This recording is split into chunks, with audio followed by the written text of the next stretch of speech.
गुस्सा, नाराजगी और घृणा ये सभी वो जहर हैं जो आप पीते हैं और किसी और के मरने की उम्मीद करते हैं। नहीं, जीवन ऐसे नहीं चलता। आप जहर पिएंगे तो आप मरेंगे।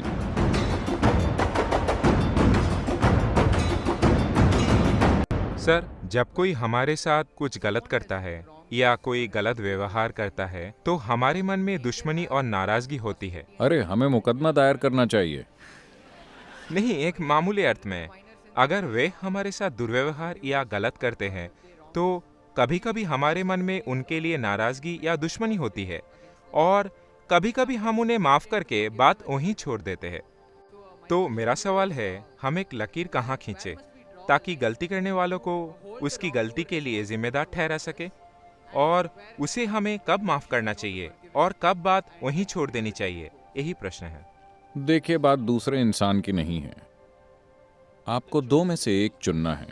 अगर आप चुन सकते, अभी आप सभी को चुनना हो If you are given a choice, कि आप या तो खुशी और आनंद से या फिर दुख, गुस्से, तनाव और नाराजगी में जी सकते हैं, आपका स्वाभाविक चुनाव क्या होगा? आप चुन लीजिए, मैं आशीर्वाद देने वाला हूं। what is your natural choice?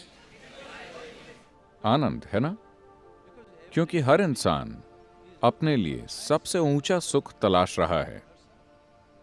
आप इसे खुशी या आनंद कह सकते हैं, ये बस शब्द हैं।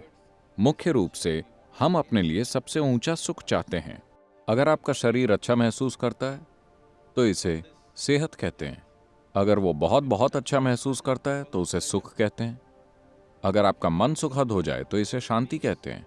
अगर वो बहुत सुखद हो जाता है तो उसे खुशी कहते हैं। अगर आपकी भावनाएं मधुर हो जाएं तो इसे प्यार कहते हैं। अगर वो बहुत मधुर हो जाएं तो इसे करुणा कहते हैं। अगर आपकी जीवन ऊर्जाएं ही सुखद हो जाएं तो इसे आनंद कहते हैं। अगर वो बहुत सुखद हो जाएं तो इसे परमानंद कहते हैं। और अगर आसपास का माहौल सुखद हो जाए तो हम इसे सफलता कहते हैं। सिर्फ आसपास का माहौल सुखद बनाने के लिए आपको इन सभी लोगों का सहयोग चाहिए, क्योंकि बाहरी स्थिति बनाने में कई ताकतें शामिल होती हैं। सभी को आप जानते भी नहीं। आप समझे? आप अपने लिए एक सुंदर स्थिति बनाना चाहते हैं। आपको यह भी नहीं पता कि उस क्षेत्र में कितनी शक्तियां काम कर रही हैं। अगर आप कुछ शक्तियों का लाभ उठा लें, अगर वो सहयोग करें तो चीजें होंगी, वो सहयोग ना करें तो नहीं होंगी। लेकिन सुखद शरीर के लिए, सुखद मन के लिए, सुखद भावना और ऊर्जा के लिए आप 100% जिम्मेदार हैं, है ना? आसपास स्थितियां बनाने के लिए आपको लोगों का सहयोग चाहिए, वरना ऐसा नहीं होगा। तो सिर्फ सफलता के लिए आपको सहयोग चाहिए। खुद को सुखद रखना 100% आप पर है।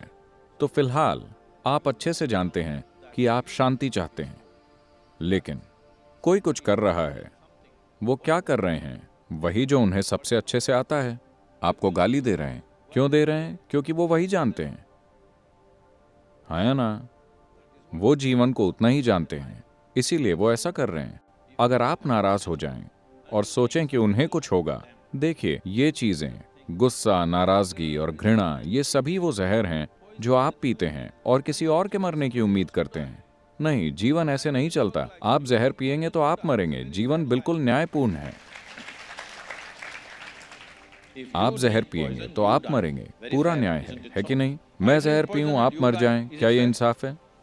तो जो लोग गुस्से, नाराजगी और घृणा में हैं, वो यही कर रहे हैं। वो जहर पी रहे हैं। जहर शब्द का प्रयोग मैं नैतिकता के अर्थ में नहीं कर रहा।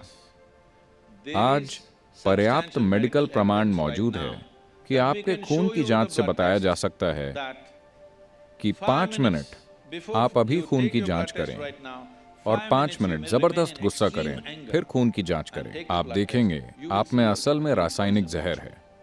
तो आप असल में जहर पी रहे हैं। आपको लग रहा है नुकसान उन्हें होगा। नहीं, इससे सिर्फ आपको नुकसान होगा। तो मुझे ये समझदारी नहीं लगती। बात बस इतनी है। प्रश्न नैतिकता का नहीं है कि गुस्सा होना चाहिए या नहीं। अगर आप खुद को अस्त व्यस्त करना चाहते हैं तो मर्जी आपकी है।